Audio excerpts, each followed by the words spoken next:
Would you believe me if I said that India is the second largest English speaking country? English एक ऐसी language जो कुछ लोगों के लिए एक स्किल है और कुछ लोगों के लिए एक स्ट्रगल।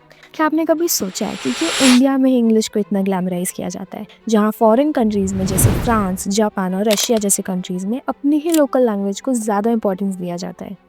वहाँ के लोग फ्रेंच, जापानीज और रशियन में ही दुनिया के टॉप सीईओज और साइंटिस्ट बनते, तो फिर हम क्यों इंग्लिश को अपना सब कुछ मानते हैं?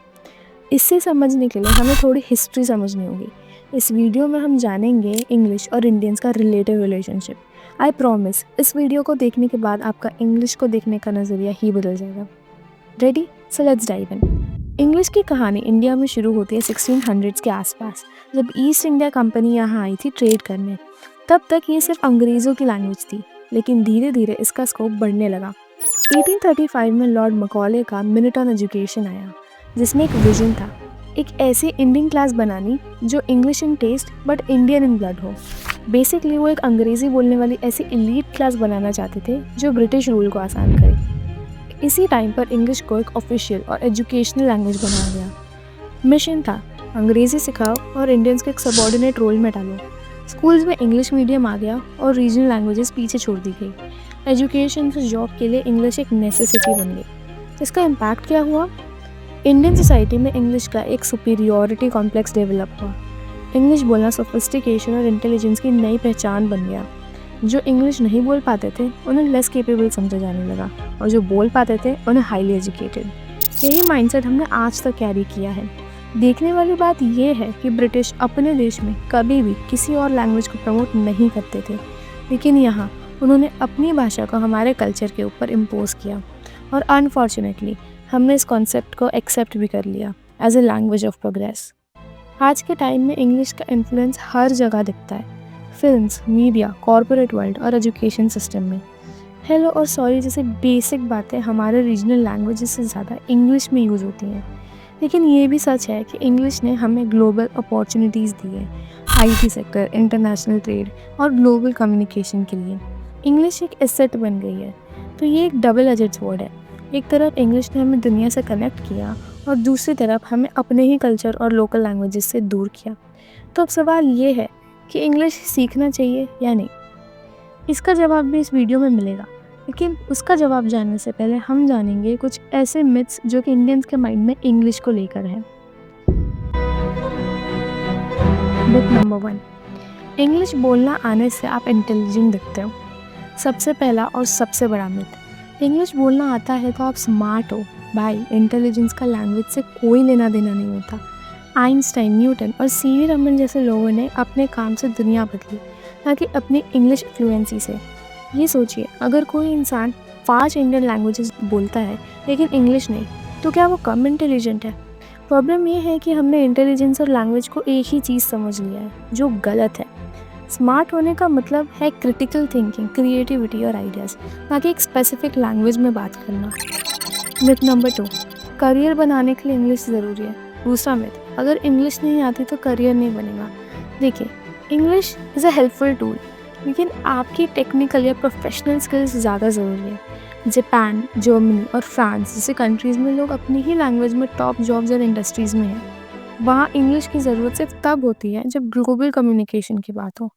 इंडिया में भी अगर आप अपने फील्ड में एक्सपर्ट हैं, तो इंग्लिश सिर्फ एक मीडियम बन सकता है, लेकिन आपके करियर का बेस नहीं। मिथ नंबर 3, अगर इंग्लिश में गलती हो गई तो लोग जज करेंगे। ये एक मिथ है जो अक्सर हमारे कॉन्फिडेंस को तोड़ देता है। इंग्लिश में गलती मत करना, लोग हंसेंगे।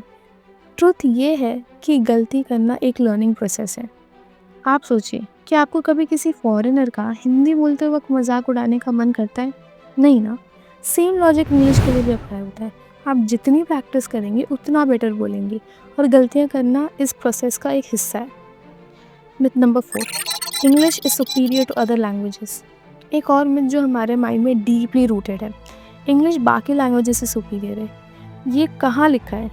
हिंदी, तमिल, बंगाली, कन्नड़ा, हर लैंग्वेज की अपनी एक रिचनेस है। इंग्लिश सिर्फ एक मीडियम है, बस एक ग्लोबल भाषा बन गई है। लेकिन इसका मतलब ये नहीं है कि रीजनल लैंग्वेजेस कम इम्पोर्टेंट है। इनफैक्ट ज़्यादा लैंग्वेजेस आना आपको स्मार्टर बनाता है, क्योंकि ये आपकी कॉग्निटिव फ्लेक्सिबिलिटी बढ़ाता है। Myth number 5, English means modernity. ये मिथ जो सबसे ज़्यादा प्रॉब्लमेटिक है।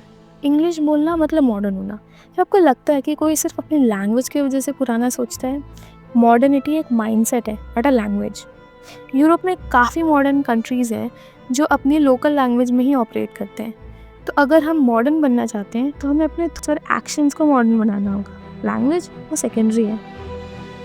अब तक आपको इस सवाल का जवाब तो मिल ही गया होगा कि इंग्लिश सीखनी चाहिए या नहीं सीखनी चाहिए। हमने एक और चीज़ नोटिस की होगी कि इंडिया में नॉर्थ साइड में इंग्लिश को काफ़ी कम बोला जाता है और साउथ इंडियंस में इंग्लिश ज़्यादा प्रेवलेंट है। ऐसा क्यों? नॉर्थ इंडिया में इंग्लिश को एक स्टेटस सिंबल के रूप में देखा जाता है। बेटा इंग्लिश बोलना सीखो, लोग इम्प्रेस हो जाएंगे। यहाँ इंग्लिश को सोफिस्टिकेशन, एजुकेशन और इंटेलिजेंस से जोड़ा गया है। सोशल सर्कल्स में अगर आप हिंदी या किसी रीजनल लैंग्वेज में बात करते हैं तो आपको कभी कभी जज भी किया जाता है। स्कूल्स और कॉलेजेस में इंग्लिश बोलना एक कूल फैक्टर बन गया है। यह माइंडसेट ब्रिटिश एरा के समय से डेवलप हुआ है, जब इंग्लिश बोलने वालों को एक एलीट क्लास माना जाता था, और अनफॉर्चुनेटली नॉर्थ इंडिया ने इस परसेप्शन को एक्सेप्ट किया और आगे बढ़ाया। वेयर साउथ इंडिया में इंग्लिश का परसेप्शन थोड़ा अलग है। यहाँ इंग्लिश एक फंक्शनल टूल है एजुकेशन और एम्प्लॉयमेंट के लिए। तमिलनाडु, केरला और कर्नाटका जैसे स्टेट्स में रीजनल लैंग्वेजेस काफ़ी स्ट्रॉन्ग है और लोग अपनी आइडेंटिटी में उन्हें एम्ब्रेस करते हैं। लेकिन यहाँ भी इंग्लिश काफ़ी प्रेवलेंट है, स्पेशली प्रोफेशनल सेटअप्स में। आईटी हब्स जैसे बेंगलुरु और हैदराबाद में इंग्लिश एक कॉमन मीडियम है, लेकिन इसका मतलब यहाँ उससे स्टेटस सिंबल नहीं बनाया गया। आप किसी भी आईटी कंपनी में जाएंगे तो आपको फ्लुएंट इंग्लिश स्पीकर्स मिल जाएंगे, लेकिन वो अपनी लोकल लैंग्वेज से भी कनेक्टेड रहते हैं। नॉर्थ इंडिया, यहाँ इंग्लिश का ज़्यादा फोकस सोशल एक्सेप्टेंस और स्टेटस पर होता है। स्कूल और सोशल सेटिंग्स में इंग्लिश बोलने वालों को ज़्यादा प्रिविलेज समझा जाता है। वेयर इन साउथ इंडिया, यहाँ इंग्लिश ज़्यादा प्रैक्टिकल है एजुकेशन और जॉब्स के लिए, लेकिन यहाँ रीजनल प्राइड स्ट्रॉन्ग है और लोग अपनी लोकल लैंग्वेज से इसका इंपॉर्टेंस समझते हैं। देखिए, डिफरेंस माइंडसेट का होता है। नॉर्थ इंडिया का ऑब्सेशन इंग्लिश को एक आइडेंटिटी बनाता है और साउथ इंडिया उसे एक मीडियम के रूप में देखता है। आप किस रीजन से, उससे ज़्यादा ज़रूरी है ये समझना कि इंग्लिश एक भाषा है, ना सुपीरियर ना इन्फीरियर। अगर आपको इंग्लिश सीखना चाहते हैं तो सीखिए, लेकिन अपनी लोकल लैंग्वेजेस और कल्चर से डिस्कनेक्ट मत होइए, क्योंकि असली रिचनेस आपके आइडेंटिटी में है, ना कि किसी एक लैंग्वेज में। आई होप कि अब तक आपको अपने सवाल का जवाब तो मिल ही गया होगा। क्या आप भी मानते हैं कि इंडिया में इंग्लिश सिर्फ एक सुपीरियॉरिटी कॉम्प्लेक्स बन के रहेगी? अगर हाँ तो कमेंट में ज़रूर बताइएगा। और अगर आप भी इंग्लिश सीखना चाहते हैं तो इस चैनल को सब्सक्राइब कर लीजिए, क्योंकि इसमें और भी ऐसे वीडियोस आने वाले हैं।